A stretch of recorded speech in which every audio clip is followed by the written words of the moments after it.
کیونکہ پاکی ناپاکی میں ہمارا اتنا دھیان نہیں ہوتا، اس لیے پھر ہمیں نبی علیہ السلام کی زیارت نہیں ہوتی۔ بہت سارے لوگ یہ کوشچن پوچھتے ہیں کہ جی اتنے سالوں سے ہم کوشش کر رہے ہیں کہ ہمیں نبی علیہ السلام کی زیارت نصیب ہو، مگر نہیں ہوتی۔ عام طور پہ جو ہم نے بزرگوں سے سنا ہے اس کی دو وجوہات ہوتی ہے، ایک نگاہ ناپاک ہوتی ہے اور ایک بدن یا کپڑے ناپاک ہوتے ہیں، جس کی وجہ سے زیارت سے محروم ہو جاتے ہیں۔ اگر ان دو چیزوں پر محنت کریں تو اللہ تعالیٰ زیارت نصیب جلدی فرما دیں گے۔ نگاہ کا بہت زیادہ پرہیز کریں، 100% پرہیز کریں گے تو اللہ تعالیٰ کی طرف سے پھر نبی علیہ السلام کی زیارت والی سعادت نصیب ہو جائے گی۔ میرے والدین چونکہ شروع سے ہی نیکی کی زندگی گزارنے والے تھے، تو میں نے تذکرۃ الاولیاء کتاب 5ویں کلاس میں پڑھی تھی۔ 5ویں کلاس کے بچے کو تو ابھی کنسیپٹ بھی نہیں ہوتا، مگر مجھے والد صاحب نے وہ کتاب لا کر دی کہیں سے، تو میں نے اس میں اللہ والوں کے واقعات پڑھے تو دل میں بڑا شوق ہوا کہ مجھے بھی اس لائن پہ چلنا ہے اور اللہ والوں کی لائن پہ آگے بڑھنا ہے۔ پھر اس میں ایک کتاب میں نے پڑھا کہ نگاہ کا بہت پرہیز کرنا چاہیے۔ تو چھوٹی عمر میں ابھی میں بالغ نہیں ہوا تھا، اس عمر سے ہی نگاہ کا پرہیز شروع کر دیا۔ بہت بچتا تھا، بہت نگاہ کو بچاتا تھا، اور مجھے اس زمانے میں اپنی والدہ سے ڈانٹ بھی بہت پڑتی تھی۔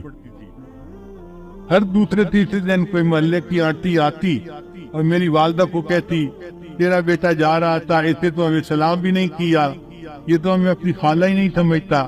اور امی مجھے بلا لیتی تھی، بیٹا وہ تو نے اپنی خالہ کو سلام کیوں نہیں کیا، یہ تو میری سہیلو تھی، یہ تو میری سہیلی تھی، ہم بچپن کی دوست ہیں، تم سلام تو کرتے۔ اور مجھے پتہ بھی نہیں ہوتا تھا کہ یہ آنٹی کہاں گزری تھی اور کہاں اس کو سلام کرنا تھا۔ تو میں آگے سے ایک بار کہتا تھا، امی آنٹی سے یہ پوچھو کیا میں نے اس کی طرف دیکھا تھا؟ تو جب امی پوچھتی تو پھر وہ آنٹی کہتی ہاں یہ تو یوں کر کے چلتا ہے، سارے اس کا نیچے لگا ہوتا ہے، زمین کے علاوہ تو کچھ دیکھ نہیں رہا ہوتا، اس نے کہا اس پر۔ میں نے کہا امی مجھے یہ بھی نہیں پتا میرے پاس سے مرد گزرا ہے یا عورت گزری ہے، میں کس کو سلام کرتا؟ تب جا کے میری جان چھوٹتی تھی۔ لیکن اندر اندر مجھے بہت غصہ آتا تھا ان آنٹیوں پہ، سارا محلہ خالہ بنا ہوا ہے، سارا محلہ آنٹی بنا ہوا ہے، اور بس ان کو سلام ہی کرو چلتے ہوئے۔ لیکن نگاہ کی اتنی حفاظت کا بہت فائدہ ہوا۔ مجھے آتے جاتے جوتوں کی آواز سے پتہ چلتا تھا کہ قریب سے کون گزر رہا ہے۔ عام طور پہ مردوں کے جوتوں کی آواز اور ہوتی ہے اور عورتوں کے جوتوں کی آواز ڈیفرنٹ ہوتی ہے، اس سے اندازہ ہو جاتا تھا کہ قریب سے گزرا کون ہے، ورنہ کپڑا بھی نہیں دیکھتے تھے کہ قریب گزرنے والا کون تھا۔